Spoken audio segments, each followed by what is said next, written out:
کیا وہ اقبال نے کہا نا، دو عالم سے کرتی ہے بیگانہ دل کو، عجب چیز ہے لذت آشنا۔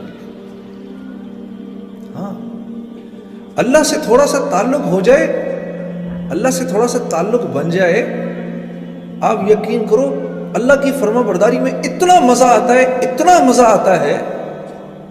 یہ جو اللہ کی نافرمانی کا جو مزہ ہے نا، یہ خارش، یہ وہ ہے جیسے خارش کا مزہ ہوتا ہے۔ ہاں، کھجاتے رہو کھجاتے رہو کھجاتے رہو، ایک دن کھالی کاٹ دو گے۔ آپ یقین کرو، حضرت امیر معاویہ رضی اللہ تعالی عنہ فرماتے ہیں کہ لوگوں کو معاف کر کے مجھے اتنا مزہ آتا تھا، مجھے اتنا مزہ آتا تھا لوگوں کو معاف کر کے، کہ مجھے خدشہ ہوتا تھا کہ کہیں اللہ مجھ سے اس کا اجر ہی نہ چھین لے۔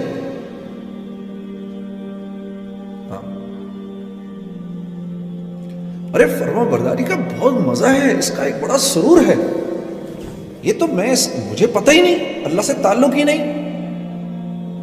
ساری رات تو گانا سنوں گا، لیکن رات کو 3 بجے 3:30 بجے جب ساری دنیا سو گئی ہو، اس وقت اپنے نرم گداز بستر کو، اپنی پیاری بیوی کو چھوڑ کر اٹھنا اور جانماز بچھا کر وضو کر کے آ کے کھڑے ہونے کا مزہ اور سرور مسلمان کو نہیں پتا۔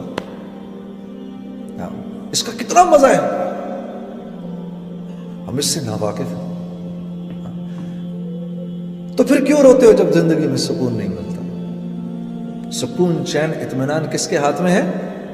کس کے ہاتھ میں ہے؟ اللہ کے ہاتھ میں ہے۔ ایک نوجوان مجھ سے پوچھنے لگا، جنید بھائی یہ ذرا غور سے سنیے گا اس بات کو، اس نوجوان کے اس سوال نے مجھے سوچنے پہ مجبور کر دیا۔ اس نے کہا، یہ آپ اتنے جو سفر کرتے ہیں روزانہ، ہر روز ایک نئے بستر پہ سو رہے ہیں، آپ کو نیند آ جاتی ہے؟ جھٹکے سے مجھے ایسے جھٹکا لگا اس کی بات سن کے۔ میں نے کہا، میرے پیارے، نیند کا تعلق نرم بستر سے نہیں ہے، نیند کا تعلق نرم بستر سے نہیں ہے، نیند کا تعلق تو قلب کے سکون، چین اور اطمینان سے ہے۔ یہ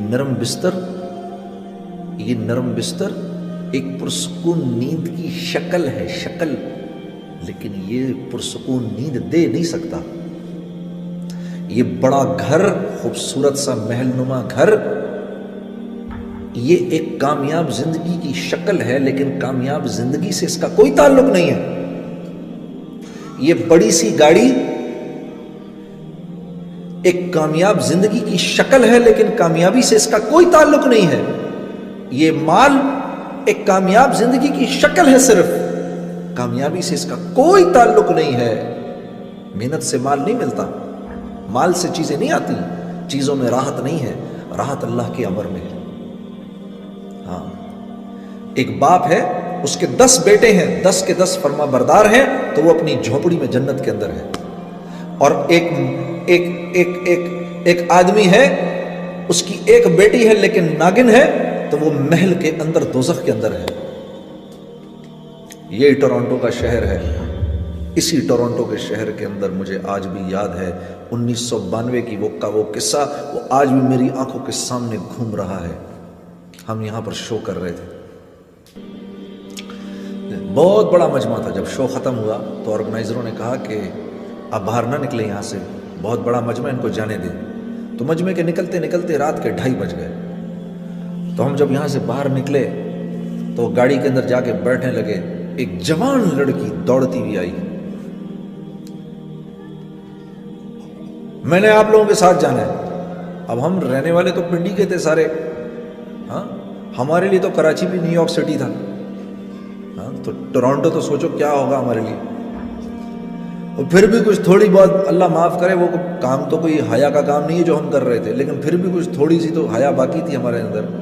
ہم ایک دوسرے کی شکل دیکھنے لگے۔ اس لڑکی کو دیکھ کر ہم نے کہا، تم نے کہاں جانا ہے ہمارے ساتھ بھائی؟ ہم تو اپنے ہوٹل جا رہے ہیں۔ کہتی نہیں، تم ہوٹل تک چلے جاؤ، مجھے ہوٹل تک لے جاؤ، پھر میں وہاں سے گھر چلی جاؤں گی۔ تو ہم نے کہا، تو تمہارا باپ؟ کہتی ہے، no don't worry about it, I just turned 18 a week ago. تو ہم نے کہا، پھر کیا ہوا؟ ہمیں پتہ ہی نہیں تھا 18 10 ہونے کا کیا مطلب ہے۔ ہم نے کہا، پھر اس سے کیا فرق پڑتا ہے؟ کہا، وہ کہنے لگی last week when I turned 18, I went to the nightclub. I came back at 4:30 in the morning. My father didn't open up the door. I just called the police. So there's no problem. آپ یقین کرو یہ پورا کا پورا واقعہ مجھے آج تک یاد ہے. 16 سال اس واقعے کو ہو گئے, 17 سال اس واقعے کو ہو گئے ہیں.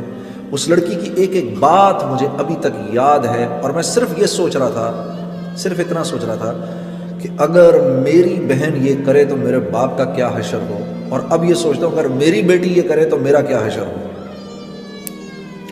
لیکن قصور اس بچی کا نہیں ہے, قصور اس بچی کا نہیں ہے, قصور ان ماں باپ کا ہے جنہوں نے خود زندگی میں دین لانے کی کوئی محنت نہیں کی, تو وہ اولاد کو کیا سکھاتے ہیں.